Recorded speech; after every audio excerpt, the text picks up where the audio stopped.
All right, we good? I think we're good. Let's go. All right. Yeah. What's going on, guys? Welcome to the podcast. I have no idea what we're going to call it yet, but we are coming to you live from Jaych, or J&H.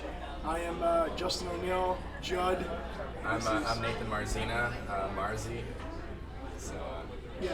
So what we have here, what today on the menu? What do we have here today on our plates? so it's always a good day at Jaych whenever they got all day breakfast. I don't know if it's all day or not, but it's here. So we got some scrambled eggs with the hash brown, the waffle, and they're always out of syrup. So the syrup, it's chopped. Yeah, But then we got the Philly cheesesteak scrambled eggs, which I mean, you're about to get that live reaction out of me.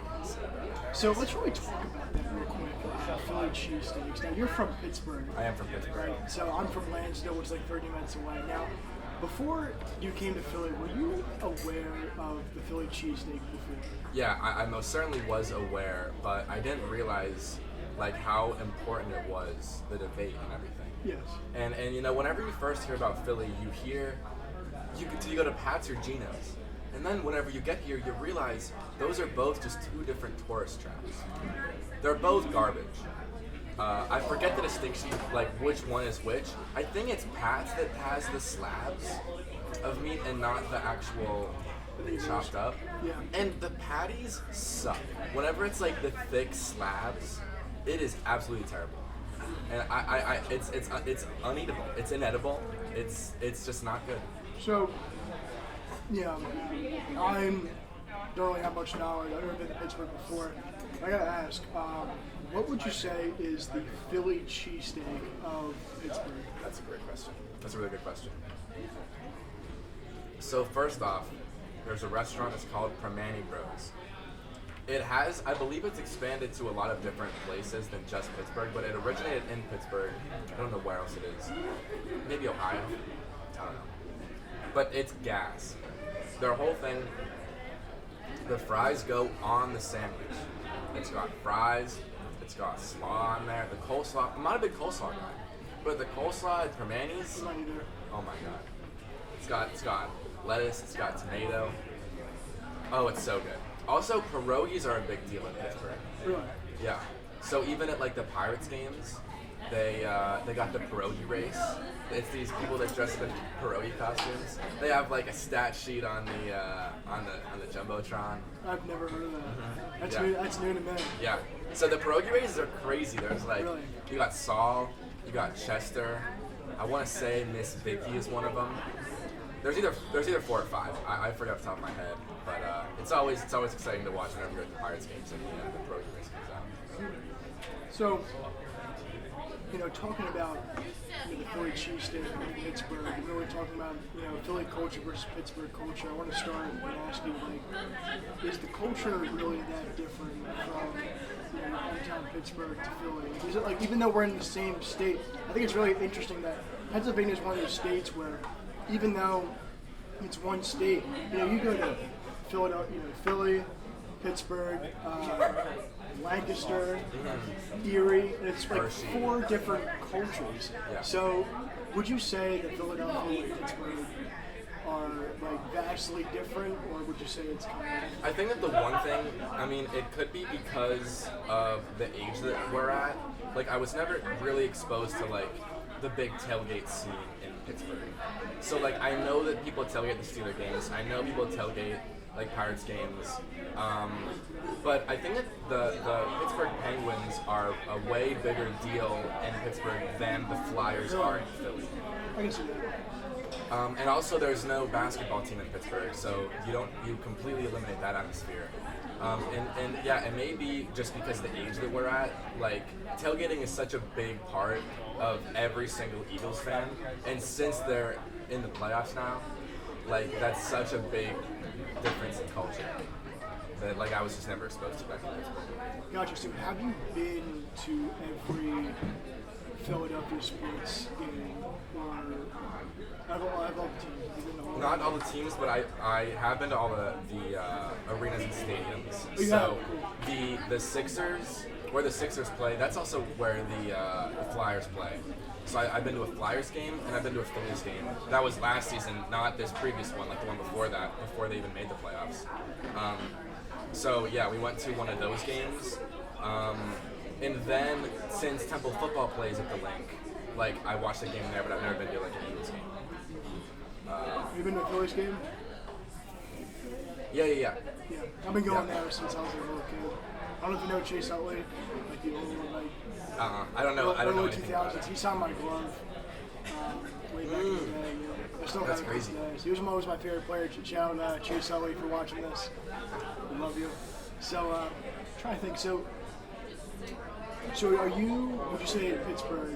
Are you the biggest Penguins fan? Probably. Really? Yeah, probably. Every chance I get, I try to watch the Penguins games. And like I have ESPN Plus, and the biggest thing that they have now is like they have almost every single hockey game, so I can watch those. And since we're in Philly, like there's no blackouts, so like you're able to watch almost every single game. And like there's just something about hockey. Like the swings are crazy. The Penguins are in kind of a slump right now, but earlier in the season they were on a 10-game win streak or something crazy like that. Right now they just got Letang back. I don't know if you know anything about it. He just recently had a stroke like a month or two ago, so like he was out for a little bit. Like just came back and had like a crazy game. Like he had the game-winning shot in overtime.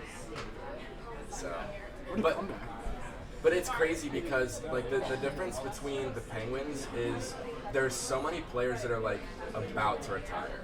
Like I don't know if you know anything about Crosby. He's been there for as long as I can remember. Same with Evgeny Malkin and same with Letang. So the three of them have been there forever. They're like the staples in the Penguins, and like they've been rumored to be retired for as many years. Like oh, this is their last year, and then they get resigned. Yeah. So yeah, it's been the same guys. So whenever they get a new captain, because Crosby's the captain. I know Evgeny is an assistant, and I want to say Letang is as well. Do you feel those guys have overstayed their welcome, or do you think that they're still at their peak? Yeah, I mean, I wouldn't necessarily say peak, but they still definitely have the passion to be able to play. The one thing, like, Malkin will go through dry spells, but Crosby's always been Crosby. He's always been him. He's so fun to watch. He's so passionate. And the one thing that's awesome about him is, like, you see players like in the NFL, like Russell Wilson, getting how much? Do you know anything about how much his contract was? I know it's a lot. He's like one of the top paid quarterbacks in the league, and he just had one of the worst seasons I've ever seen. And the thing about Crosby, his jersey number is 87, and he said like he doesn't get paid more than $8.7 million a year.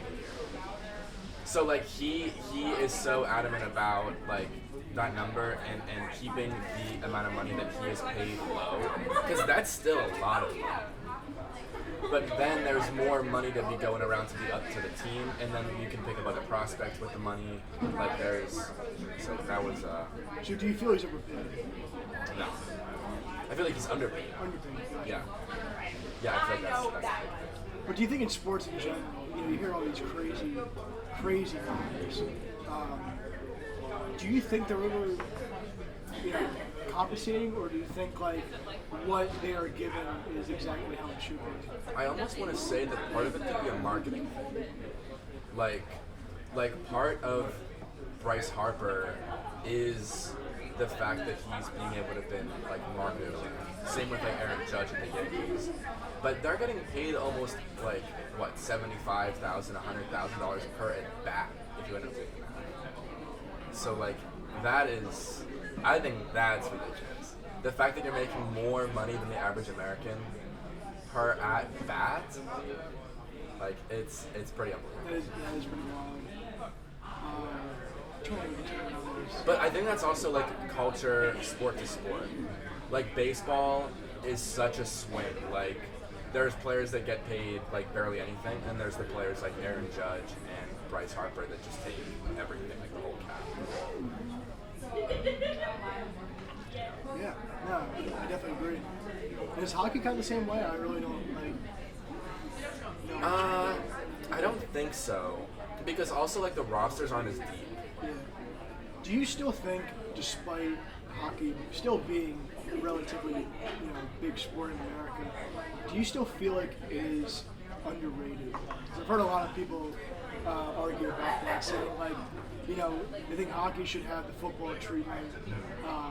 They're not quite there yet. Being a big Penguins fan yourself, would you say that do you wish that hockey was, Yeah, sure, absolutely. Like, I feel like a lot of people will wear hockey jerseys and then not necessarily know a lot about hockey. The thing that's so special about hockey is it has the most upsets of any other sport.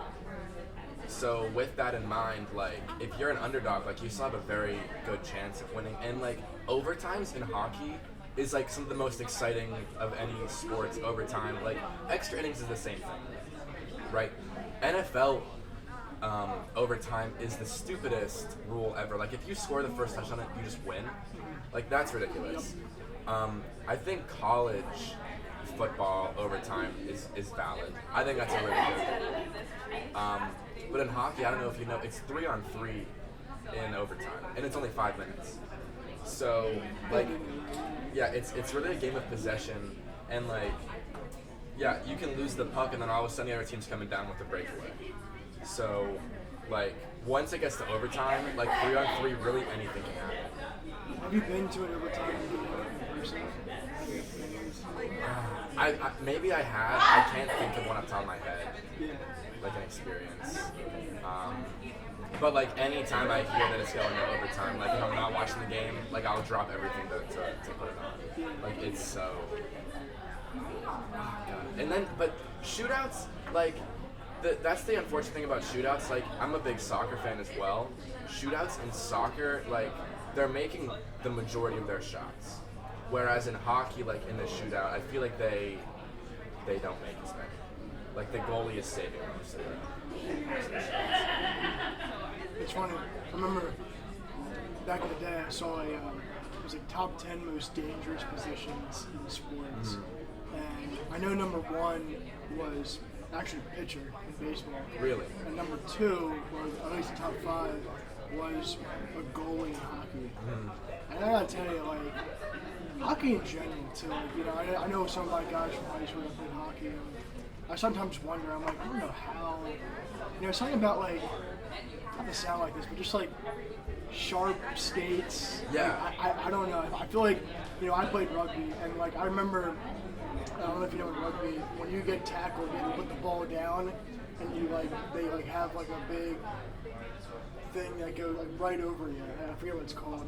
Where they try to like get the ball. I think I know what you're talking about. Yeah, and what was so scary is your hand's out with the ball. I was always so worried about it. It's happened before, like getting cleated. Yeah. And hurt like a bitch, but I feel like in hockey, like, if you get sliced, dude, it's ridiculous. It's outrageous. And I know like some of like, I think we looked it up one time, like craziest injuries in sports. I think hockey has like the top 3. Yeah, at it probably least, does. Because like, it's just like football where like you can almost hit unprovoked. So like yeah, you'll be in the middle of I'm trying to remember who it was, but like years ago, someone just decked Crosby and like in the middle of the ice, like got a concussion, like just crazy hits, like almost comparative to the Vontaze Burfict hit on Antonio Brown, if you know anything about that. Yeah, it was back whenever Antonio Brown was with the Steelers, and I'm a Steelers fan, so God. And they were it was the Bengals. And Antonio Brown reaches up for the ball, misses it, so his head is just like unprotected, like he's not thinking about it. And Burfict just comes in, his head could have gotten taken off. And like if you look at Antonio Brown now, he has one of the worst cases of CTE, where he is just insane. Right? I mean, like whenever his name is in the news, like he's just a madman. He's insane. And like I feel like it could totally be traced back to that hit. Like CTE, he has one of the worst cases of CTE, like ever. Because if you look back, like whenever he was a rookie, whenever he was like early days at Pittsburgh, like he was so down to earth. He was so likable. Like everyone loved him. And then literally it was like one day he shows up to the game wearing this big fur coat. He's like not playing on the sideline. He's just sitting on the sideline, like not doing anything. Like absolutely ridiculous. It's pretty wild. You know, I've heard, like, at least in my life too, like, you know, people that had, like, you know, head trauma, concussion, or even, what do you call that? Like, I guess it's a seizure. What do you call the head one? I forget what it's called. No, I forget what it's called, but, like, you know, they come out, like, totally different people. I know one of my dad's friends, like, or like one of the workers, like, when he, like, had like some kind of brain aneurysm or something, like he's a totally different person. Totally different person. It's crazy the way that works. I mean, it's so sad. Yeah, I think one thing I do want to talk about, because I know we always talk about it all the time, is like, and it's like such a weird transition, but I know like when it comes to psychedelics, people always say like, you know, people are completely different people. Do you have, not yourself, but do you know people that are completely different due to psychedelic? I can't say that I know anyone like personally like that. I don't know if you know the story of what happened. I think his name was Sid from Pink Floyd. Yeah, so like there's that whole story where he took LSD and came into the studio and like the band didn't even recognize him. Yeah. Oh yeah, I heard about the story. Like it's, for those who don't know, Sid Barrett, right? That's his name. That sounds right. I was gonna say, yeah, Sid Barrett was one of the members of Pink Floyd, and when he came back after like a big hiatus, I think it's pretty sure like his like eyebrows were shaved off, his head was shaved, like a whole different person. And one of my favorite songs actually ever by Pink Floyd is "Shine You Crazy Diamond," which is literally about Sid Barrett. Do you like Pink Floyd? I do really like Pink Floyd. I do too. It's funny. Ever since I was a little kid, my dad's always been a big Pink Floyd fan. We actually saw Roger Waters, one of the band members, in Philly. Really? Like this past tour? Like, it was like 4 years ago. Because I just saw him on his most recent tour. Oh, really? Yeah, in Pittsburgh. That was an incredible concert. And it was really like, because, you know, I'm always used to like Made and all these other like concerts. Made in America. Like people like my age, you know? And that was one of the first concerts that was like full of old heads and adults, but they were some of the coolest old heads and adults that I've ever seen. Yeah. They did not give a fuck at all. They were just smoking. In my view, I was like in middle school, and it was so cool to see so many people be free and like that. That was a great experience. But no, Pink Floyd's always been a big influence. Like, you know, I do film, and I gotta tell you, like, Pink Floyd was a big influence, and like, you know, a lot of my films, like Iron Cage, I'll be straight up with you, like, a lot of Iron Cage's atmosphere and like basically, it's kind of based off like Pink Floyd in a way. Like they're like a very surrealist atmosphere and tone. You know, it's kind of based off like Pink Floyd's influences. So. But it's funny too, Dan, DKJ, he actually recently hit me up a couple weeks ago. I don't know if I told you this story. And he's like, Judd, I finally listened to Dark Side of the Moon. And I'm like, really? So I'm like, what did you think? I'm listening to it on the plane on the way back from, I think it was Texas. And he was saying how he was raving about it. He was like, it's crazy how this album came out in 73. And it still sounds new. Yeah. And it's funny because I actually went back and listened to it myself because I haven't in a long time. Because I used to listen to it all the time, like in middle school. And I couldn't believe like how it really does sound new. Like I don't think they remastered anything. It just sounds very new. There might have been a remaster that was just dropped for the 25th anniversary. But like honestly, I feel like it's very rare that I'll actually listen to a remaster and think that it sounds different. You know what I mean? Yeah. Maybe that's just not, like, I don't have the ear for it. It's funny because I guarantee you someone like Dan could know that, but I actually agree with that myself. Like, every time I listen to a remastered, and it says that, I don't really hear a difference. Yeah. I mean, it might be a lot more clear. I don't know. You know? Yeah, but Dan probably could, like, tell the difference, but yeah, there's no way that Oh, yeah. we could. But I just thought it was just so cool for someone like Dan to listen to Dark Side of the Moon for the first time. That's crazy that this was his first time. And, but it goes to show because I feel like Dark Side of the Moon and like I'm like this about films, like all of those the greatest films, greatest albums, you can easily like look at them like, oh, it can't be that good. Like for example, like The Godfather or like Shawshank Redemption. Like, I've seen these movies and like before I'm like, it can't be that good is what they say. And then I saw them and I'm like, oh, I get it now. Yeah. And I feel like Dark Side of the Moon is kind of like that. Everyone in this generation is like, oh, I've heard it so many times. Like, this album, it's definitely good, but it can't be that good. And they listen to it and it's like, whoa. And I think it really shows that like when Dan told me that, it really kind of, I think it's a reminder that album is always timeless. I gotta ask you, like, is there any modern albums that you think will be future timeless classics now? Because I thought about that before. I thought of like, what is an album now that I think will end up being a modern classic for our kids' generation? Like, they'll look back and be like, that was our Dark Side of the Moon. Like, right. What albums do you think that would be? Because I feel like we're on the same page with one. I think Igor. I think yeah. So there's Igor. I feel like that is just like something that was crazy off the deep end because I remember listening to it for the first time and I was like, what the hell is this? Yep. And then like I remember being like, oh, it's growing on me. And then all of a sudden you listen to it and you're like, this is perfect from front to back. And it's funny because like I almost feel like Earthquake is one of the worst songs on the album. As good as it is. So like it's the most popular song on the album, but it is not. It's just like it's not the best. It's just like funny because like I will never forget the first time I listened to Igor.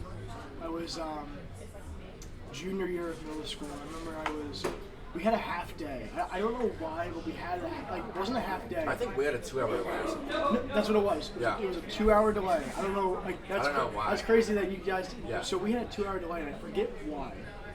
And I remember that first 2 hours, like in the morning. I played rugby at the time, and I was practicing my kicks because in my position I had to like do stuff like that, and so you just like. That's crazy. Side note, I didn't realize that you ever played rugby. That's crazy. Yeah, I played for a year for the Iron Lions in Lansdale. We had my high school at North Penn. We kind of had a team, but not really. Yeah. But it was one of those things. Some of my guys were like, "Just come out and play rugby." And I'm like, I guess, but I gotta tell you, that was one of my favorite experiences ever. It's one of those sports where yes, it is like dangerous, but the thrill of that danger while you're playing, it's kind of like it's kind of like a paradox. Well, you're basically unprotected. Yeah, and I think because at least for me, rugby was so you feel like you're at war when you play rugby.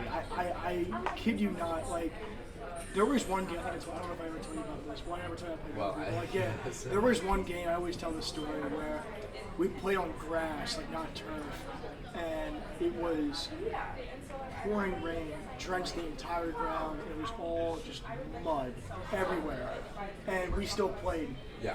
And when we're tackling people, we're tackling them it made a huge splash of mud. We were covered head to toe with mud, but I gotta tell you, I know it's a very weird comparison, but I really felt like I was in the trenches.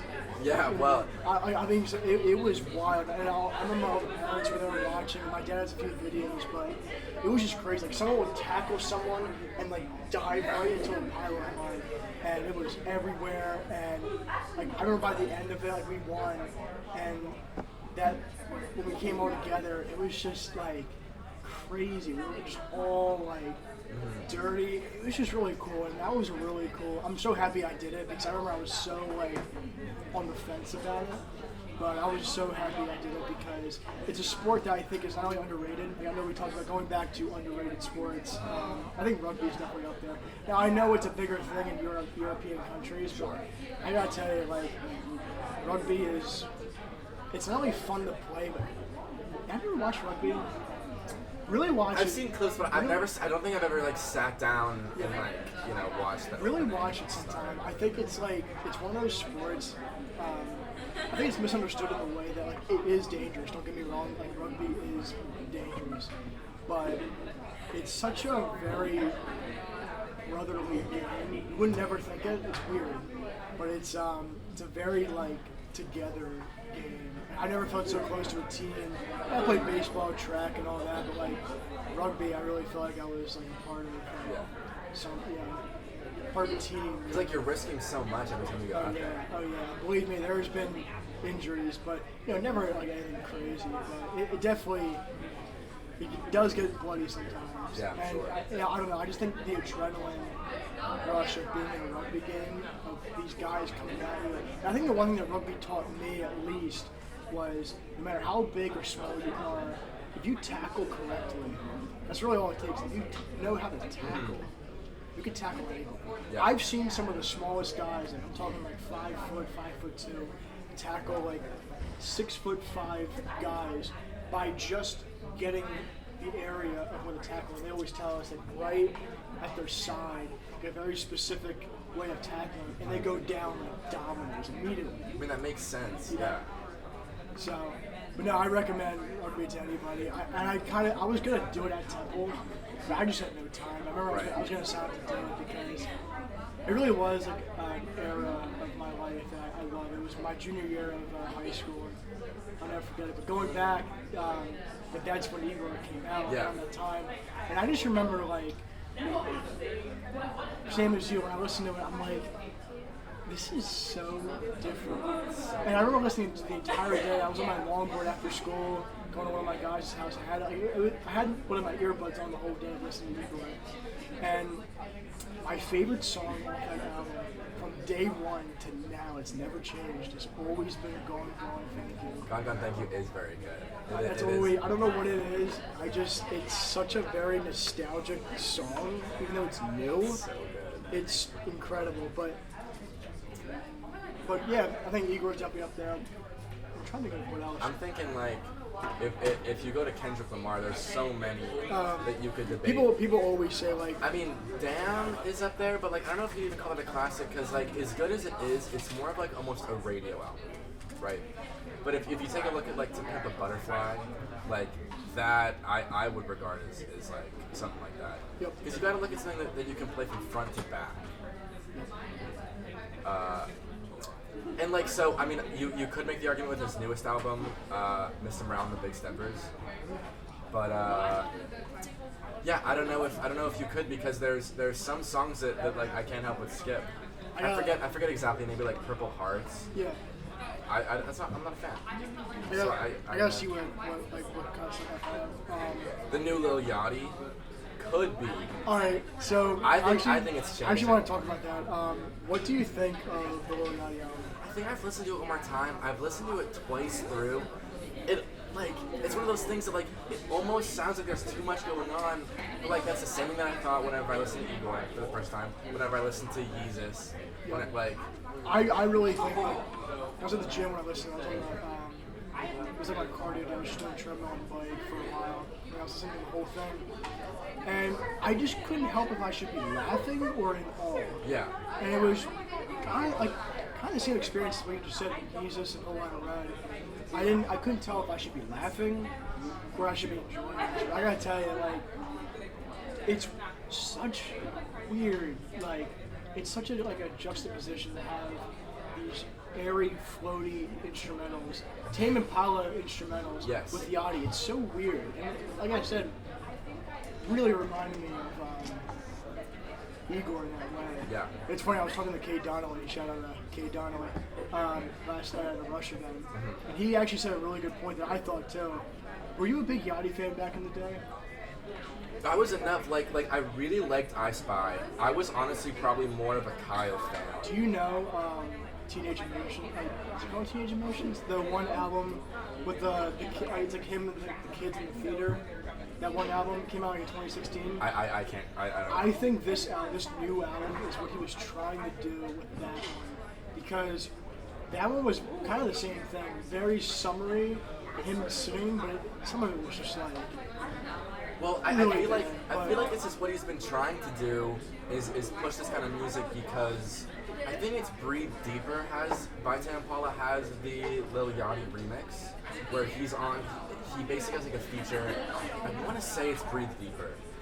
It's off his new Tame Impala's Slow Rush where he has, Yeah.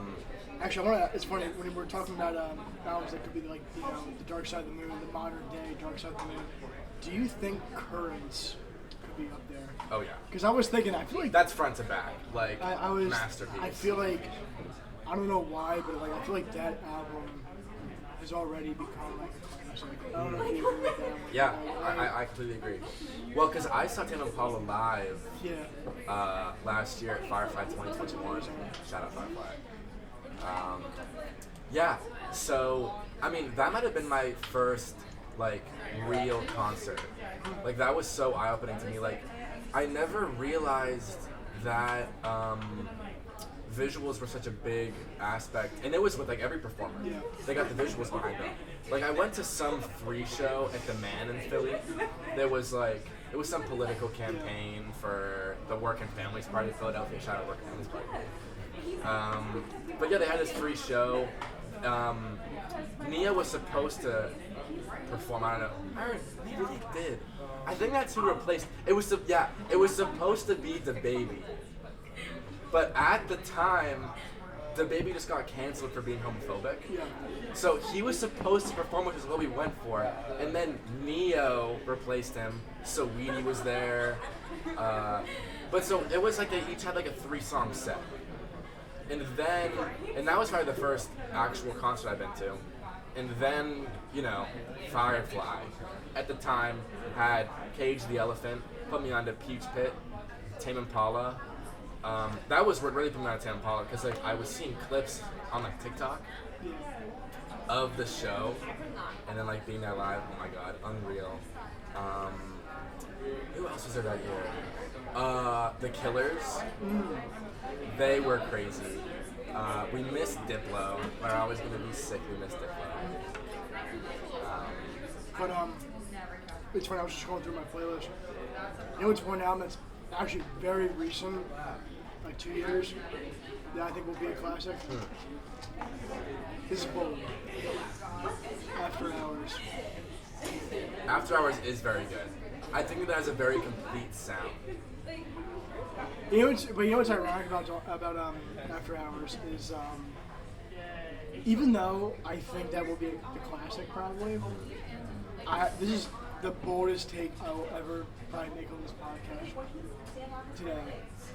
I actually like Dawn FM better than After Hours. I was just about to say, Dawn FM is crazy. Having Jim I think Carrey, After Hours will get the credit, of like being the more of the classic. Yeah. But I love Dawn FM. I think it's so, like, I love the vibes. I love like what it is. I love what it's. I feel like what he was trying to do, he did exactly what he was going. Yeah, it's got such a unique sound, and like the one thing that's a shame, like Tyler the Creator's featured on that album. The flow is good on the song that he's featured in, like. You know what's weird, but what's like ironic. But it's like the lyrics just aren't there. You know what's ironic about that album? I think the features are the worst one. Yeah. Like it's only Lil Wayne and Tyler. And I just like think they like don't have to be there. Yeah. I don't know if you agree with that. I do. I feel like, well, because Jim Carrey, he killed it. Oh my god. Like, that part is crazy. But I last feel like song- it was like they were almost unwelcomed. The last song, Phantom of Red, with Jim Carrey. Like, it's so beautiful. I think that what makes it so good is the fact that Jim Carrey has this perspective, like, on life and the whole industry that makes him feel so much more special, so different. The fact that it's him. Yeah. I mean, the voice is there. Like, the voice just works. Yeah. And, like, I don't know. Like, there's just something about Jim Carrey. It's funny going back to like listening to albums the first time. Dawn FM actually has a really big one for me. I will never forget that one. That one was insane. I remember it was snowing outside. It was last year, January. I think it was like around now it came out. I think you're right. It was snowing. And I remember I was in my room, had my AirPods in, and I listened to Dawn FM. And where I sleep is a window in front of me. And I just feel like it's nighttime, it's snowing. And something about that, like that atmosphere, nighttime snow, with Dawn FM playing. If I'm being honest, this is like bold. I think it was my favorite first time listening to metal ever. Was Dawn FM. Like, That's it crazy. was the perfect vibe. Because I don't know if you agree. Like Dawn FM is a very winter album. I don't know if you agree. Like it's very Like, if we're talking front to back, which is what we are, yeah. Like, not necessarily, or not only just winter, it's also like a nighttime album. Yeah, I agree. You know, like it's just got that vibe to it. Like I would not be playing that while I'm like walking to class. No way. But it's like, it's so funny that for whatever reason, whenever I listen to Igor for the first time, I don't know what happened. I guess I looked up Tyler the Creator, and instead of like clicking on his profile on Spotify or whatever and finding it, like I clicked on something that it was Taylor the Creator. I don't know what the hell. I think it was like a playlist. So like, it's like the first 3 songs flow into each other, and then this playlist just had some random song by this other person. Actually, you know what's funny about my first time ever listening to Igor? I actually have an interesting story to tell. So I didn't have Spotify or Apple back in the day. So what I did was I actually went on YouTube. Yeah, I was just about to say YouTube is underrated. But get this, someone already had Igor as one 40-minute thing. Whoa. So basically, what was really cool about my first time listening to it is I just played that. Yeah, And I didn't know when it transitioned. I didn't know the songs. at all. And I gotta tell you, like, really try doing that sometime. Yeah. Like to an album, like to a new one. Because I didn't know when it transitioned or when the songs were, it felt like one thing. Yeah. It was really cool. And then I had to go back on Spotify and find out what those songs were. And I think the one I'll just never forget is Going Thing. I'll just never forget, like, being like, this is so cool. Yeah. Like, I've never heard something like this before, you know? I think that, like, I can remember back to, I don't think I was a big enough fan before Flower Boy was dropped to remember how he promoted that. But the way that he promoted Igor was crazy. Like, dropping these random snippets of What's Good, of A Boy Is a Gun. Like, those snippets he was dropping was crazy, first off. And then, whenever the album was released, he had a listening party somewhere. And, like, the only thing that it was saying, it was, like, the Igor Pink.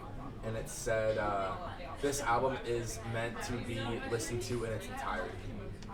Which, like, I was, like, really never a big music guy back then. So, yeah, it was, I listened to it at 6 a.m. before school. Yeah, and then Taylor created it. So I'm like, bro, what am I doing? But, oh my god, it's still a crazy first listen. I would never. It's funny, going back to what you said about the marketing. I mean, you know me, like, I always tell people, like, I'm very inspired by album rollouts, especially with Call Me When You Get Lost. That really inspired me. Yeah. And so for my own films, especially my most recent film, Intense, you know, I really try to make it where I don't just release a film. It feels like its own, there's so much, you know, going on with the rollout. Yeah. It feels like an actual build-up. I really try to do something like that, especially for my newest film. I'm really gonna try to do this exact same thing with the rollout. Like, just really, like, just have fun with it. You know, make it so it's like not just a film coming out that we're releasing. It's, you know, it's an era. You know, and I think like that's really how I try to treat my art and films. Is treat it like more than just that. It's an era. It's a phase of time. You know? That's really interesting that you put it like that, because that's exactly how Tyler does it. And I mean, right now we're getting ready. We're on track. New album's coming this year. I was gonna say, And, I was thinking that when the new year came, the first thing I thought of, it's so funny I thought of this, first thing I thought of was, holy shit, new Tyler album, it's been 2 years. And you also know he's getting ready because whenever he's still promoting their previous album and everything, he's active on social media. He's posting every day, like almost every day. Stories are going up. He's on Twitter, and now he's off the face of the earth. He's getting ready to drop. The current rumor, I don't know if you've been keeping up. I've heard something. It's been debunked, and then it's been out there again. Of Isn't it Jaych? I think it's. I mean, I'm just so curious about it. It's the current rumor is it's called Welcome to the Disco, and it's a disco album. So it's very interesting because like whenever Igor was dropped, there were subtle hints everywhere, like on tags and stuff that said "Call me when you get lost." And now on a lot of the "Call me if you get lost" merch, there are spots that say "Welcome to the Disco."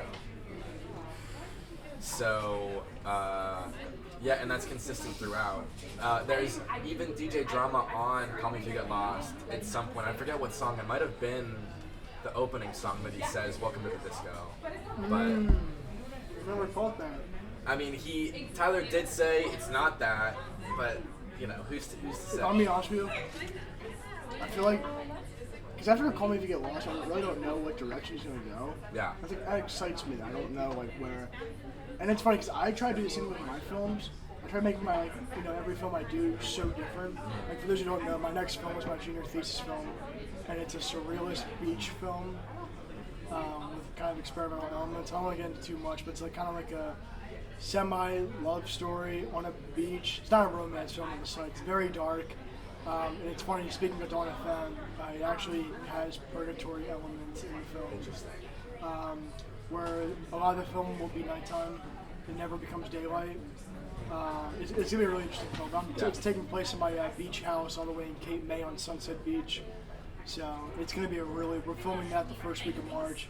But going back to that, yeah, honestly, if it's a disco album, I wouldn't be surprised in the slightest. Because I feel like what's that's next? such a different Like route what's to take. next? The thing that I'm thinking of is like he almost has a track record of switching the seasons because then that's a different theme.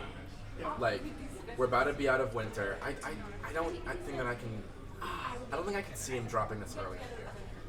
I could totally see a spring rollout. Yeah. But he just dropped summer. Before then was fall.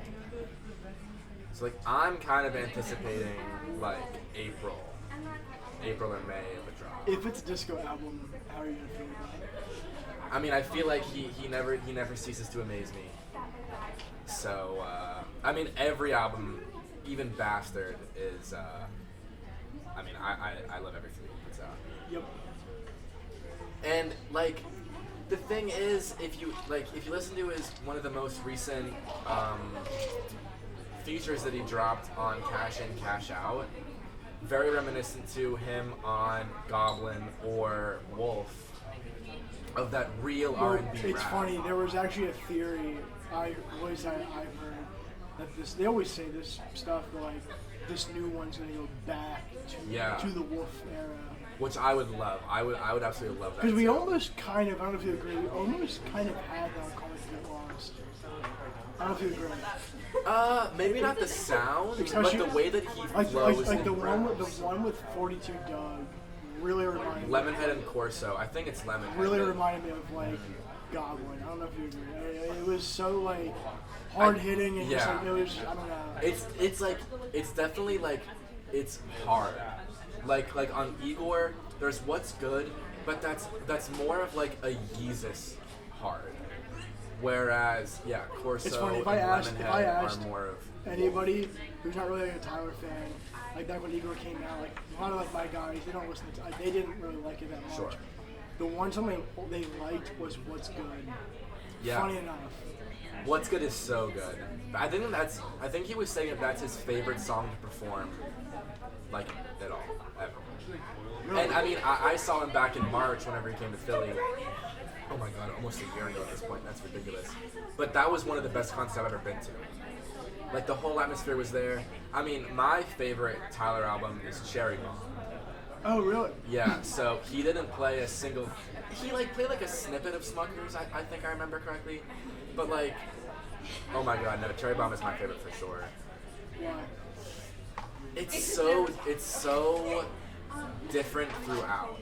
Like, you have the elements at first that catch you off guard with Death Cam, like Run, Pilot, Buffalo. Like, they're all very. There's a whole lot going on.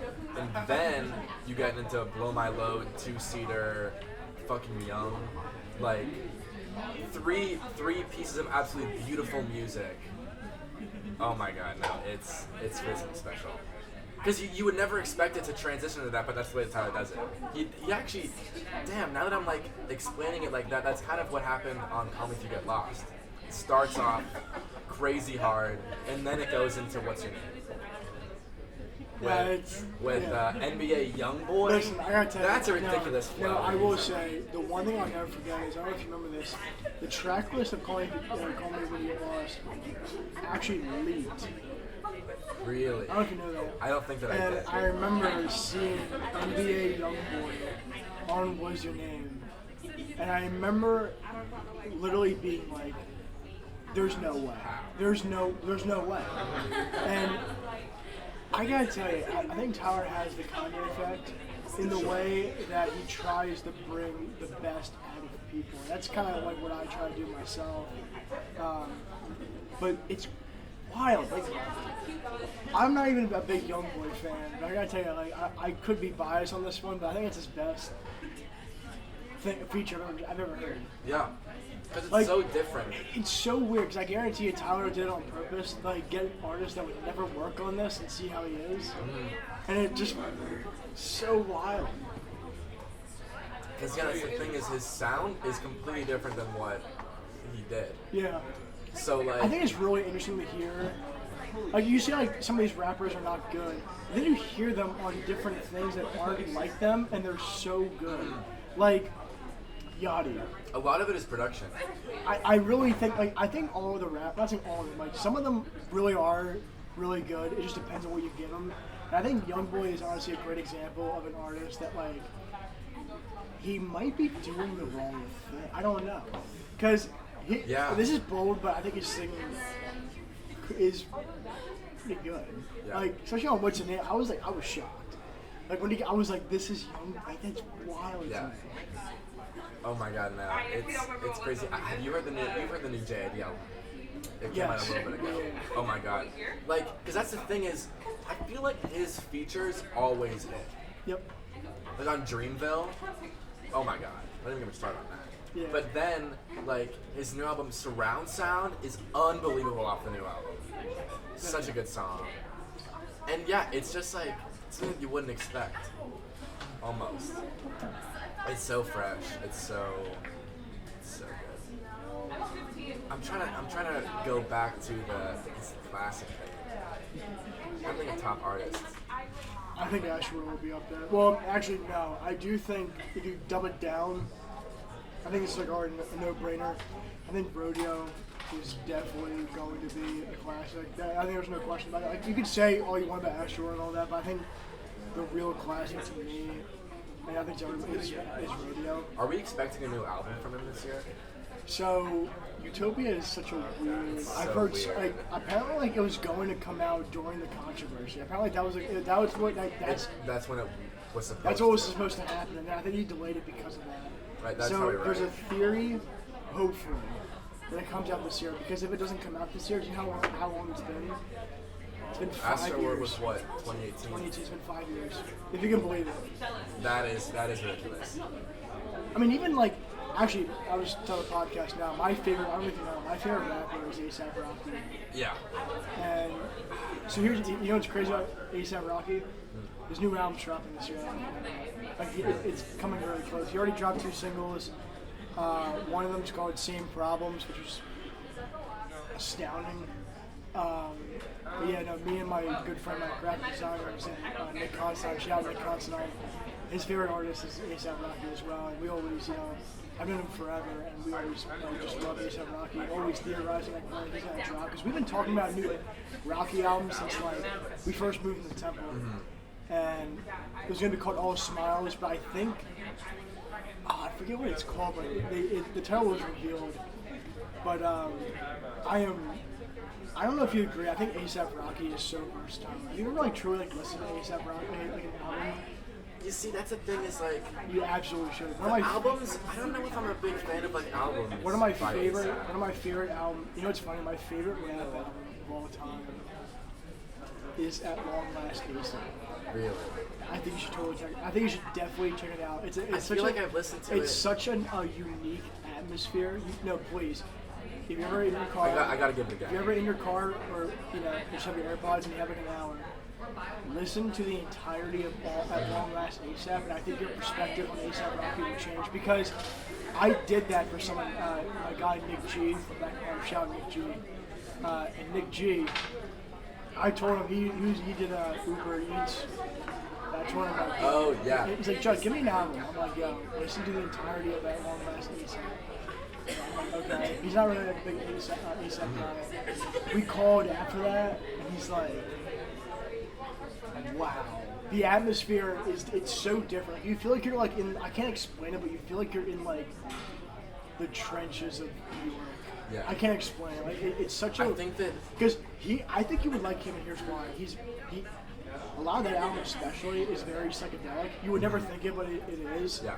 And I just think, I don't know if you agree, I think A$AP Rocky, maybe not like on Tyler and Mac Miller level versatility, but I think like A$AP Rocky is pretty versatile. You've heard Sundress, right? yeah. Well, yeah. Like- that's Tam Paul's sample. Yeah. But it's just like crazy that like he was able to go from like this like he can do a hard hitting rap song but also do like something like that. So that's why like everyone's interested is like you ever heard LSD before? Yeah, that's what I was about to say. Like Is that, my top. that is a great example of a song that like is just so different from anything he's ever done before. And I think you should just totally just listen to it. My favorite song by him actually is Excuse Me. Dude, literally, that's what I was gonna say. Is my top songs by him or where he's featured is LSD, Excuse Me, Sundress, and Potato Salad with Tyler. I think it's yeah. But LSD and Excuse Me are both on our own list. Yeah. So. I like Testing. I think it's one of those albums that like really grows on you. But I'm telling you, technology, please. And I advise everyone on the I'll have podcast, to. listen to Long Last A$AP because I feel like A$AP Rocky is extremely underrated. I still think he's very underrated. And like people know him, but I just feel like he's never in anyone's top 10 or top 5, and I don't know why. Because I feel like he's one of those rappers everyone just forgets it. Like, oh yeah, A$AP Rocky. But like, I don't know, I just think he's just so, like, I think he's one of those guys that should get his flowers. I'm really anxious to hear like this new album because no one knows what it's going to be. Like, it could go the Sundress route, could go as usual, psychedelic route, like no one knows. And that's what kind of excites me. But yeah. So. Yeah, damn, it's crazy you bring up Mac Miller. I don't know how I didn't even think about that. I mean, swimming and circles are instant. I was gonna say I was actually gonna mention that 'cause I know like swimming wasn't well received when it first came out. Yeah. But I do think like swimming It's his and top. circles probably will be classics. Actually, you know what's funny? One of Dan's favorite albums, actually funny enough, is Swimming. Yeah. Like funny enough, and not saying like Dan knows all, but I think like it's. I agree because there are a lot of things in swimming that are like you can't believe that Mac Miller's doing this. Right. And I gotta tell you, when you like, I think It this, was so new at the time. I think the craziest part about Mac Miller is when you go back and listen to Kids. It is incredible how different it is. Yeah. When you go from that to Circles, it like. I really think Mac Miller, I know like Tyler's in the middle of it now, but I really think Mac Miller had one of the best evolutions in all of music. And it's a shame because I don't know if you agree, I think out of all the rappers that died early, I think he went at the wrong time. Right. Because I feel like, I don't know if you know, Swimming in Circles were going to be a trilogy. And it was going to be called Swimming in Circles Forever. Or something. Like, it was a concept like, it was going to be called Swimming Circles and like Forever or for Eternity. Yeah. Or some shit. And apparently that one was going to be a lot someone was saying like apparently that one was gonna be like back to his kid's root, and he was like it was supposed to be like damn. It was Dude. from what I've heard, I could be wrong. Like swimming in circles was gonna be like the depression, the sadness, and then the last one was going to be the acceptance of this swimming in constant circle. And he goes back to his kids' route. And I don't know, when I heard that, I'm like, that is such a shame, because I really think that would have been just so beautiful, because when you listen to both albums, you almost feel like there was something else. Well, that's the thing that's crazy is like, he didn't technically finish Circles. Yeah. Right? I mean, it's basically all there. I think that there's 2 songs like Surf and maybe Woods that weren't ever fully finished, where then his producer helped out and like put in whatever extra he needed to make it sound complete.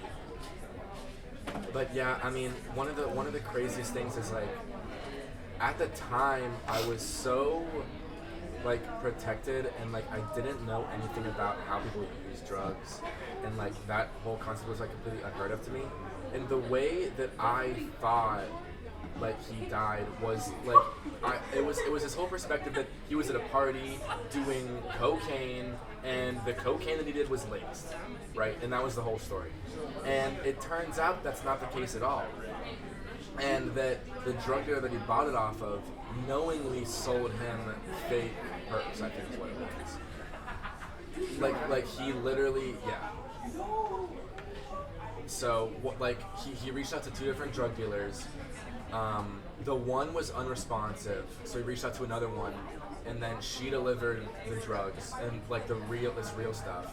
And then the other guy ended up responding and then dropped off his stuff too. And so I think he ended up taking like both.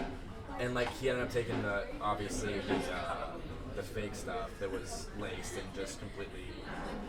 And that's it's really a shame.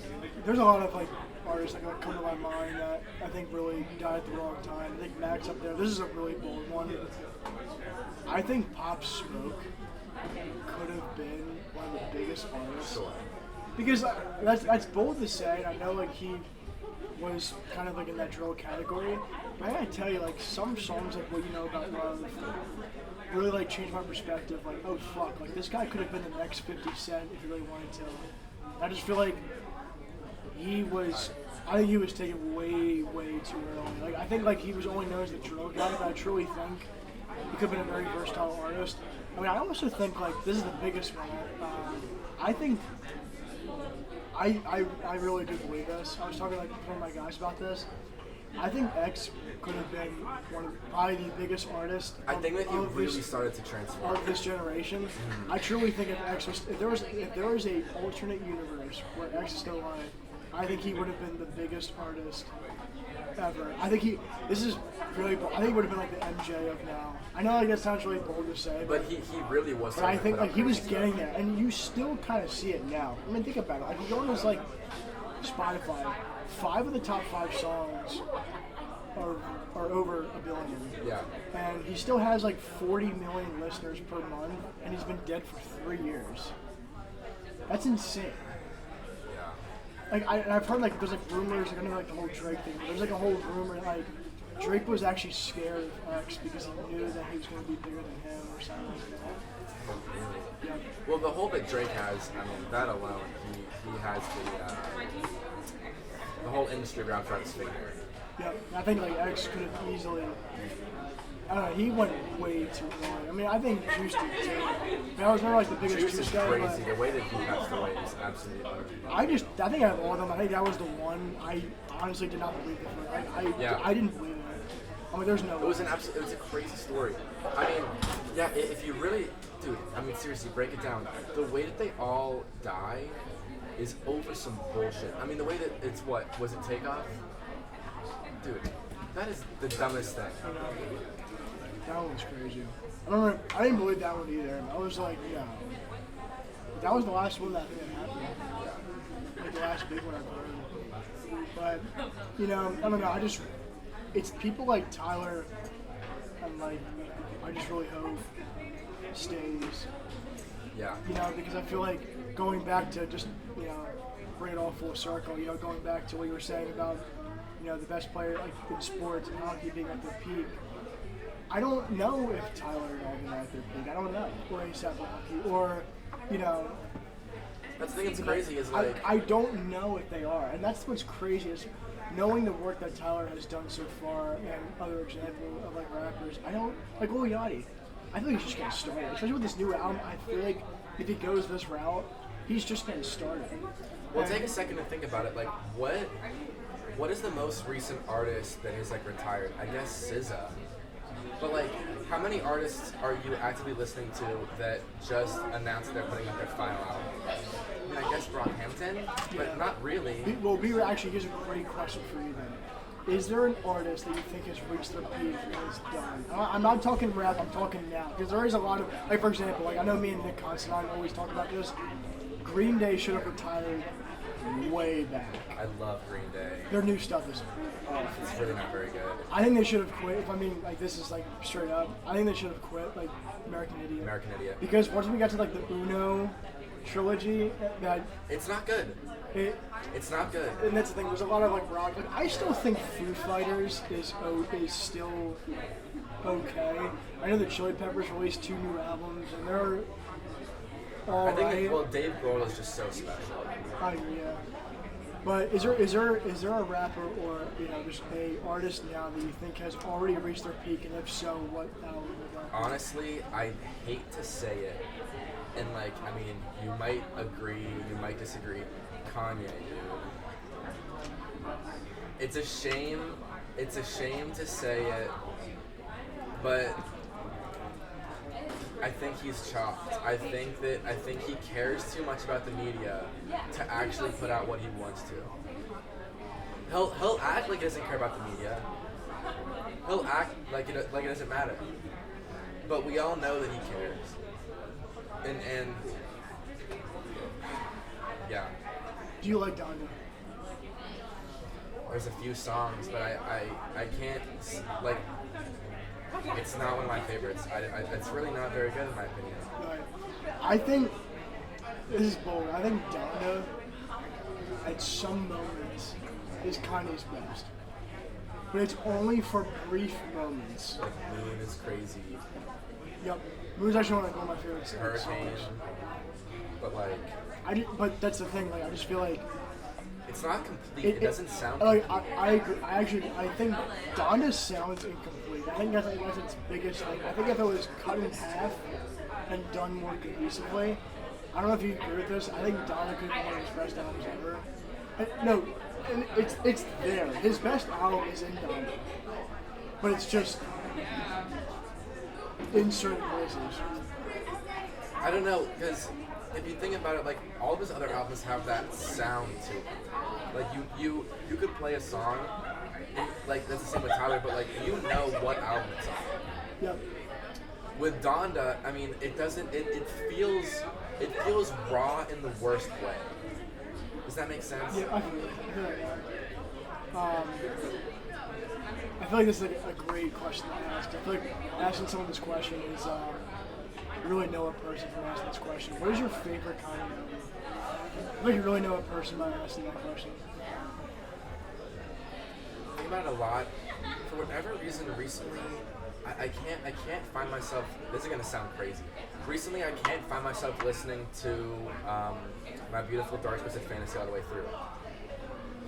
But I mean, the album that I always seem to go back to is Jesus. So you know what my favorite Kanye is? Life of Pablo. Life of Pablo. Life of Pablo is crazy. I He is think crazy. I think Life of Pablo is what Donda was trying. I don't know. Like I think Life of Pablo is such an interesting album because, like you were saying, they all have their sound. Life of Pablo has a sound, but at the same time, it's all over the place. Yeah. It is all over the place, and somehow, it's such a. I like to call Life of Pablo a beautiful mess. It's just such a like. It's definitely everywhere. up there. It's probably my second favorite. Like, I just think like, just the highlights, like no pun intended, really highlights. It's a front to that back song, album. Waves. It's funny. One of my favorite songs actually on the album is 30 Hours. Which I think is Oh my god, 30 Hours is is so good. Which I think is one underrated. Love Wolves. It's like a meme now. I love wolves. Yeah. St. Pablo, and then one of my favorites, and actually Dan's favorite too. I'll never forget what ever since he told me this, I'll always remember this. One of Dan's favorite beats is actually No More Parties in LA. Yeah, No More Parties in LA is so good. No, it's funny. There's a lot of things in Life of Pablo, even though it's very good. There's a lot of things I've heard about it that I think would be insane. Like, apparently, like Andre 3000 was on 30 Hours. And that's why, like, I don't know if you know, that's why on 30 Hours, you know, it's like 5 minutes, but like the last like 2 minutes are just like kind of just like talking. Yeah. That was supposed to be Andre 3000. No way. Yeah. And apparently he didn't like send it or something like that. And another big one that gets me the most, and it's actually on YouTube. Freddie Gibbs was on No More Parties in LA. And it was supposed to go, you know, Kanye, like Book, Freddie Gibbs, then Kendrick, and then Kanye. It was like an 8-minute song. Look it up if you can. But Freddie Gibbs killed that. 'Cause I don't know if you like. I love Freddie Gibbs. I think he's underrated as hell. I listen to him more. I really don't He listen to him. nailed it. I mean, you know the Tyler the Creator and Freddie Gibbs song, right? What's it called? Oh my God, what's it called? Look it up because I totally know it. It's just It's the one like something to rap about. Juan Alfredo, this album. I recognize that Something that cover. to rap about. I've That's totally what Tyler. send that to me. Come on.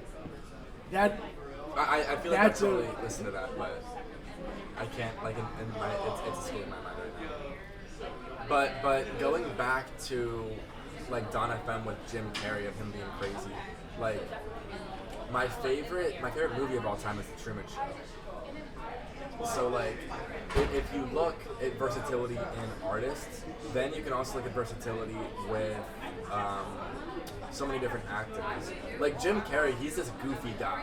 You know, he's in Yes Man. He's like the guy in The Mask. There's so many goofy things that he's in, and then he's in this masterpiece that is The Truman Show. Like, no, he's very versatile. I think like I know the one thing they always like say about Truman Show is Truman Show didn't get any Oscar wins.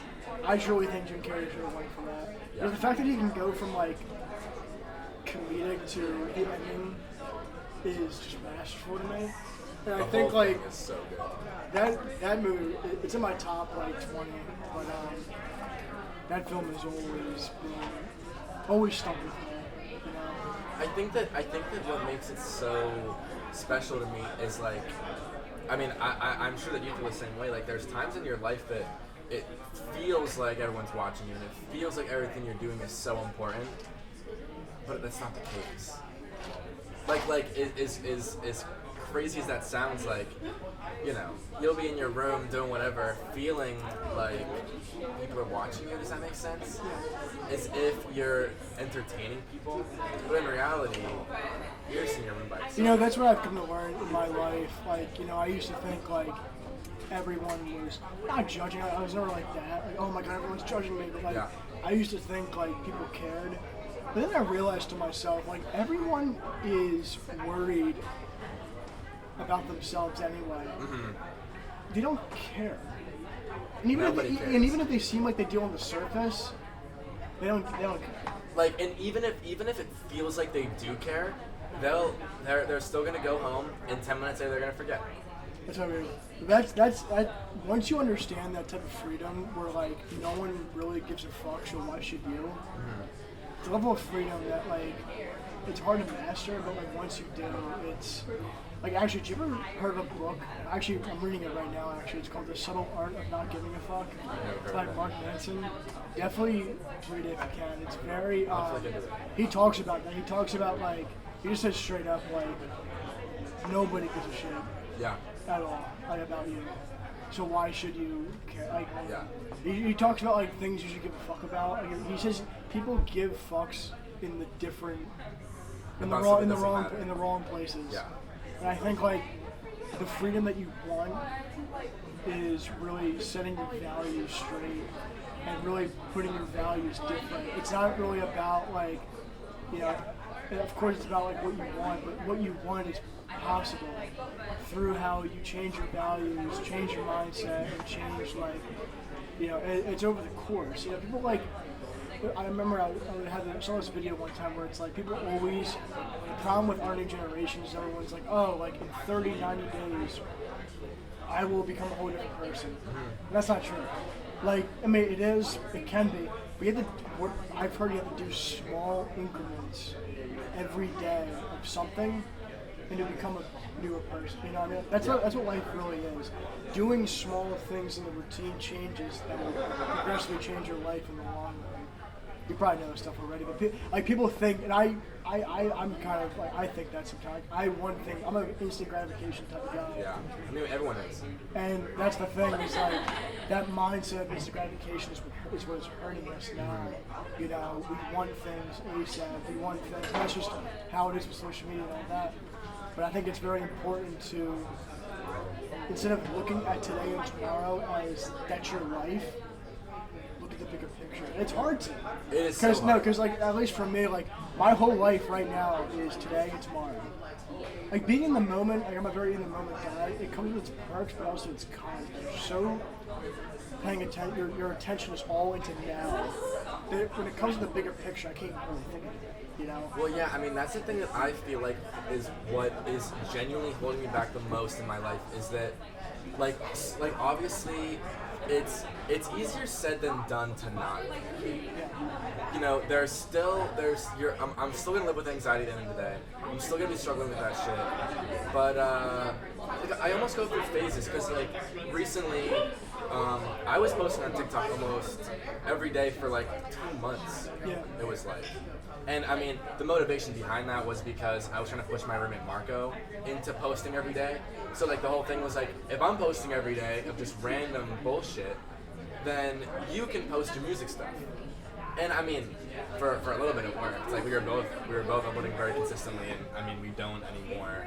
But like I don't know, it's a different level of vulnerability, especially because the way that the TikTok algorithm works. It sends it out to people that are in your contacts. Yeah. So like, yeah, So, what you just said there, by the way, when you said, I'm starting to live with anxiety every day, all that is it's so important and powerful that I just want to share with you guys, because in that book, The Subtle Art of Not Giving a Fuck, he actually talks about problems will never go away. And he makes that clear in the first page. He said, do not ever think. He actually says that the problem is you thinking that the problems will cease, and they never will. He said life is full of problems. Even though it sounds scary, you know how you fix that? How you approach it. Yeah.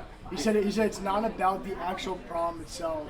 If you look at the problem as being not a problem, then it's not a problem. Yeah. And that's what he always says. It's all, I say this, I preach this all the time, it's all about perspective. You know, if you think anxiety is bad, it will be. If you think anxiety is good, it's beneficial for you, there it is. Well, there was a time, it started about our last semester, where I've seen that if something makes you anxious, and then you push to literally do it, then it becomes like this rush of like, you have anxiety, something's telling you not to do it, and then you do it. Like, so I was doing a really good job with that last semester, but the issue now, like, that's been discouraging is like, I mean, I'm on the back end of having mono right now. So like, I haven't been able to go out socially very much like at all. Like last night was the first time that I was like out since being back for like 2 weeks. And like, before then, it was break where I was just home working.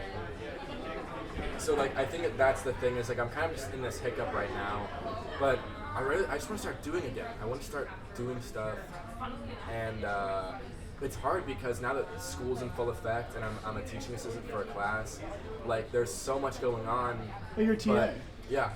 Oh, that's cool. Yeah, it's sick. I didn't even know that. That's cool. Yeah, but so for right now, the biggest hurdle, I mean, same thing that I was better with it last semester, is the hurdle of working on personal projects and stuff I want to in my free time instead of laying in bed scrolling on TikTok. But yeah, no, being a TA is sick.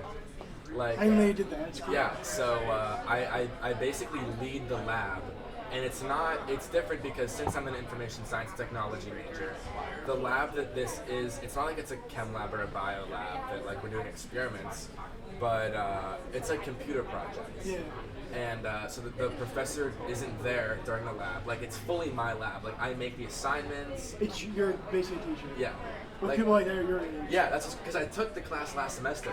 So there's people that I teach in this class I TA for that are literally in other classes I'm taking concurrently. That's wild. It's fun, and Do you like doing it? so far, I mean, I've only had one lab that I led, but it's so funny because like you're in classes and then the professor asks a question and then looks around for someone to raise their hand, and like no one raised their hand. Like now I'm in the professor's shoes where I was going over the problems on the board.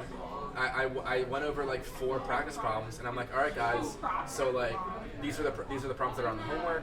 Like you know how to do them. Do you guys want me to keep going and keep doing more problems, or do you guys just want to start working on the homework individually? You're like, bro, that's so, I didn't know that you were a TA. Yeah, it's crazy. It's a lot of fun. Like I really, and I mean, so yeah, I host office hours, but people rarely come to that. People aren't going to be coming to that. So it's a really good gig. So you really know what you're doing. Yeah, for that class at least. It's a lot of fun. It's really enjoyable. I've always So wanted to be a teacher. Do you post the stuff on Canvas or something? Yeah. Oh, you do too. I have like the teaching access like on Canvas. I can grade anything. I can update the syllabus. I can go in behind and do anything on Canvas. It's crazy. I had no idea that you did that. Yeah. It's very enjoyable. I've always wanted to be a teacher. Yeah. And I got not necessarily close to my professor, but it was a very small class, and it still is. But so I was the one participating the most. Even if I didn't know the answer, I was raising my hand and just throwing out a guess. So yeah, I kind of formed that connection with the professor, and then like within a week before classes started, he asked me to be his TA. I had to move some classes around, and yeah. So as it being a worked TA, out. is that, I forget, is it paid or credits? It's paid. Okay. So I get $15 an hour for 10 hours a week. So it's nice. But the current headache, and it is a headache. It's so annoying. Is for some reason I forgot to bring my passport back, which I need to verify, like to get fully hired.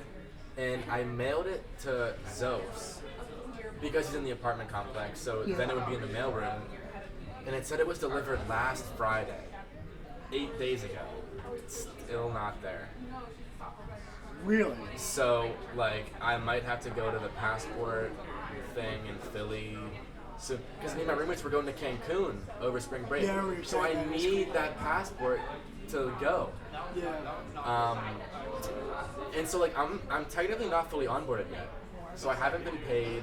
I don't think I'm technically even allowed to be doing it yet. But so that's this whole headache. Well, It'll come. yeah, how long have we been going? Now. Oh my god, an hour and 20. Yeah, I was gonna say. Well, now we have gone through a lot of different topics. But let's like almost go through introducing ourselves for a little bit. And that. Oh, man, Both of us. Both of us, yeah. Like we said our names, but like. Oh, yeah, like yeah. What makes you tick, Judd? What makes, well, I'm trying to think. Like, for one thing, I love doing new things. You know, this podcast is a new thing, but I always wanted to do it. I like diving into new creative,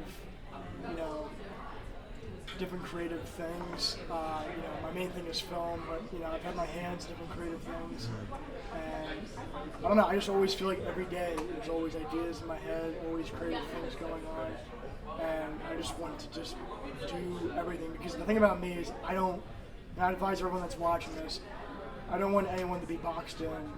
And I really try to emphasize that for myself. I don't want to be boxed in. I want to kind of do whatever I can because I was gifted with this creative mind. I want to utilize it and, use it to its fullest. And I feel like boxing yourself in is setting yourself short.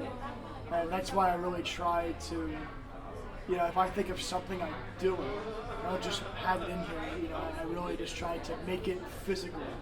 Turning thoughts into physical things. And that's what I strive to do. Whether it be film or this or any creative endeavor I do. And that's why I would advise any creative person. Rick Rubin always says all the time, and I really am a big believer in this. He always says, just create. Yeah. Don't think about it, just do it. Be in that cycle.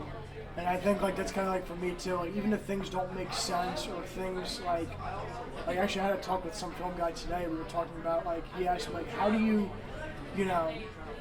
not only think of the things that you do, but why do you do those things? And sometimes I say I pick the gut feeling over knowledge any day. And I know that's kind of a weird thing to say, but I think your gut feeling is the world telling you to do this. So I'm going to do that because it's a feeling, And I just think for all you creatives, if you feel like the world, if there's a feeling that you have to make this, then the world is telling you to make it, then do it. I'm a strong believer in that. So, at the end of the day, you are your own boundary. yes. Because we were saying, no one else cares, and you're limited to your own potential. So, yeah. What makes you tick? So I'm very privileged that I enjoy what I'm currently majoring in, information science and technology. So for me, I've always looked at that as a backup, if that makes any sense. This is what I've always wanted to do, is to be a creator. Having fun on TikTok was great. I want to start making videos on YouTube again. I love making. So I used to have a YouTube channel years ago in 8th grade, freshman year, that I would make skits. And I want to get back into that again. Just doing and having stuff to look back on of what you did. So it's the best feeling. I mean, that's what I always when you look back on these things. I'll be straight up with you. I don't even know if you know about this. I used to vlog during quarantine. Interesting. Did I tell you? No. Guys, it's funny. 2 weeks ago, I was at Nick Considine's house with my good friends, and it was me and 5 others. We were down in his basement after watching the Eagles game, and we put on my vlogs from quarantine, and it was a really special feeling to watch them because it's not just remembering the times, it's remembering how you felt, remembering how it was, and remembering I'm so happy I did that. And in the moment it was stressful and I was why am I doing this? But I'm telling you, when you look back on it, it is such a special feeling because it reminds you of why you're here. When I look back on my films, every time, because even though I'm very passionate about film, there are times where, I'm not saying I would ever quit, but I do think should I really do this? Yeah. When I watch my stuff back in the day, even though it may not be the best things ever, I see that passionate kid that would be blown away by where I am right now. My past 2-year, 3-year me would be blown away by where I am now. And I think about that and think that's a reason to keep going, because I wouldn't even fathom that I even made a film like Intense or Iron Cage or being the directing BFA, which I'm in. It's such a privilege to be in there, but I just can't get over I'm even in the spot that I am. To be in a position where to get the best of the best, Jalen Films, the best cinematographer ever. The fact that he wants to work with me is such an honor. He's one of the best to ever do it. The fact that he wants to work with me is such a. It's just so. It reminds me sometimes I have what do you call that? Imposter syndrome? Sometimes, once in a while I get that where I'm do I truly deserve where I am? Yeah. But then I think that's such a stupid thing to think, because you're limiting yourself by saying that. Of course you deserve anything that you need, That's why I used to struggle with that so bad. And for everyone struggling with imposter syndrome, we've both been through. I think everybody goes through it, and I always advise people when you really think about what it is, it just sounds dumb. Yeah. Like you're telling yourself you don't deserve that. Of course you deserve that. I mean, like why would you like? It's such a weird thought process, but of course you deserve the things. Of course you belong. Like you're there for a reason. That's what I mean. Like if imposter syndrome was true, then you wouldn't be there. We wouldn't be here. We wouldn't be there or here, you know. So I think like it's funny. I don't know how this podcast goes from like very deep to not. I think that's like great though, but that's the one thing I would tell everyone that struggles with. Look it up. Definitely look up imposter syndrome if you guys don't know what that is. But everyone, you know, goes through it. And I think like, you know, for me at least, I think of it sometimes where I'm like, especially like getting the direct from BFA, I'm like, do I really deserve to be here? And then, you know, I think like, you know, I have more passion than most people. You know, I want it more than most people. You know, and I think like. And reminding yourself about and being self-aware about what you want and what you wanted back in the day, and now reinforces that you're exactly where you want to be. And I want to ask you, Mr. Marzy, do you think you are where you want to be? I think so. I think that I've learned a lot of lessons in my life and where I'm at now. It's one of those things, it's so easy to look back and be like, oh, I should have done that differently. I should have done this to put myself in a better position. But at the end of the day, I'm still in a very, very good spot in my life where, like, I have extremely strong relationships, which to me is always very important. I'm in a spot financially, like, for the first time in a very long time, that I'm doing well with that. Which it sucks that that's an issue, but like I'm doing better with that now. And yeah, I mean, school's been going great. The fact that I'm a teaching assistant now is awesome.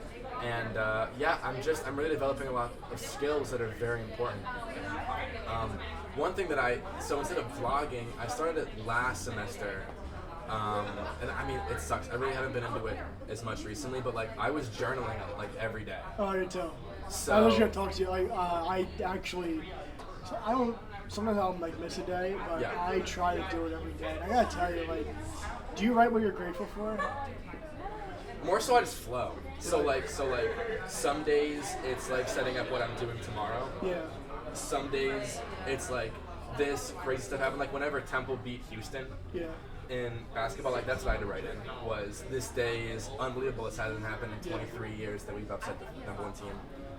It's funny because, you know, it's one thing I actually used to do in journaling that is very unconventional. I never learned it from anything. I just felt like it was right. I feel like when you get older, especially at our age, it's easier to forget some of the best memories ever that you ever had. Yep. I think, at least for me, when I think about great memories, I think about how far I've come. It really like reinforces, you know, what I just said, like how far I've come, and also, you know, how much more I have to go. So one thing I actually used to do every morning, it sounds wild, is I used to think of 50 of some of my favorite memories ever. And I found that when you do that in the morning, it does a couple things. One, it makes your life feel very whole in the like for that day. And that's what matters. Because when you first wake up, you're very like, you know, like you're in the moment, which is great. But you know, you just think of today. When I do the memory thing, it reinforces me how far I've come, and it also just like brings back. Do it sometime. Write down a list of 50 and think of the best memories and really think about them. Like 50's a lot. And imagine like you're there, maybe 20, maybe 30, and really think about like, imagine you're there.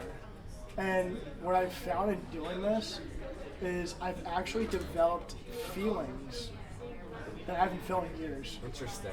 You should definitely try it, because there was one time, I'll never forget this, it sounds really weird, but there was one time I was laying down on the beach and I thought of a memory of 6th grade Olympic Day.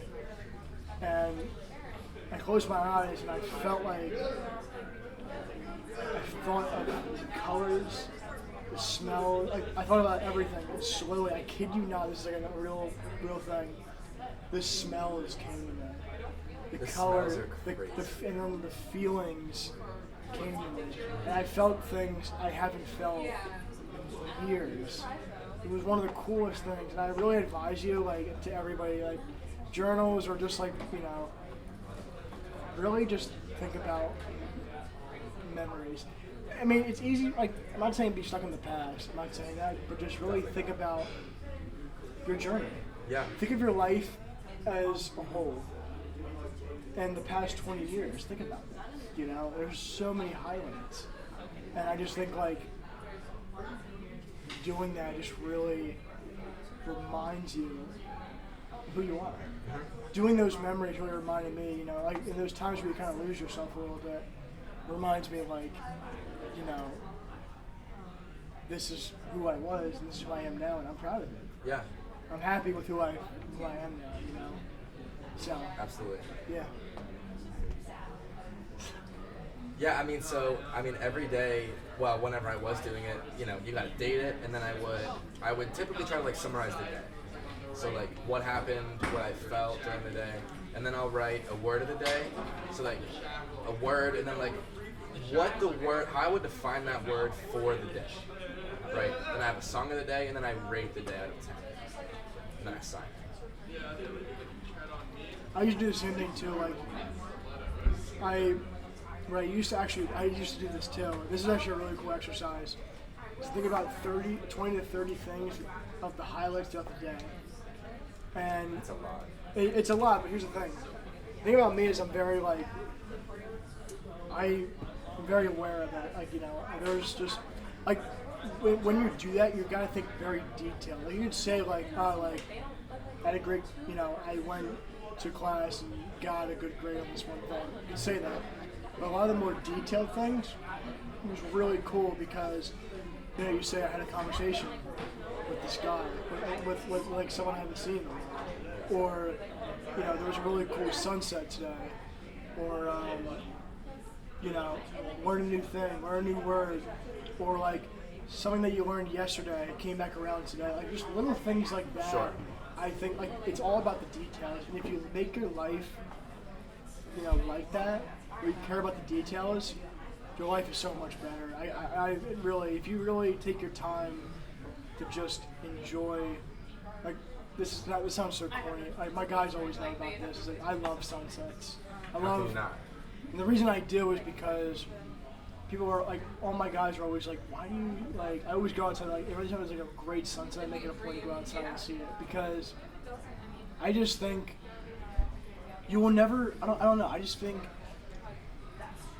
it's just, I can't explain it. It's one of those things, like, there's a lot of things in life I stop and look at, and even though it's very small and very insignificant, it's just very beautiful. Well, something that's almost poetic about sunsets and the sky in general, because at the end of the day, we all look at the same sky. We all see the same sunsets. And that's what I mean. And I think, like, my guys or anybody saying, not ridiculing them, but, like, them saying, like, why do you care about the sunset? I think that's kind of the point, is, like, it's very poetic. Everyone looks at the same sky, but yet some people find it more beautiful than others. It's so interesting. Also, there's a difference between taking it in and taking a picture of it and putting it on your Snapchat story. Come on. We don't gotta be doing all that. You know what I mean? Like, that's Yeah. Well, I guess this is it. We're probably at, like, what? An hour and a half. An hour and a half. Jesus. I'm waiting because we can't see the back of my phone that we're recording. I'm hoping that it's recording. I have no idea. I mean, if it's not recording, honestly, I think audio is fine. It's fine. Because audio will be better too, because if we post it, like, to Spotify, it's going to be so much easier. Whereas a video, bro, if I export this, it's going to be like... Well, we're doing both. Like it'd be That's YouTube, true. Spotify, but, like, YouTube would be its own upload, and then Gotcha. everywhere else would be just the audio. There you go, people. But again, I don't know what this podcast is going to be called yet, but as always, I am Judd. Yeah, and I'm Marzy. This has been the podcast. Thank you guys for joining us at J&H. Jaych. We'll probably be at a different location next This time. is a crazy setup, though. This is honestly kind of ridiculous. This might be, like, the setup next time. I just can't believe, like, no one's said anything, or, I think we're in the back, and there's, like, a pillar right here, so it's kind of, like, almost blocking us. I was hoping that some of our friends would have stopped by, but there's no way they could have seen us like that. Oh yeah. So, but yeah, thank you guys so much, and thanks for listening. Yeah, catch. Catch.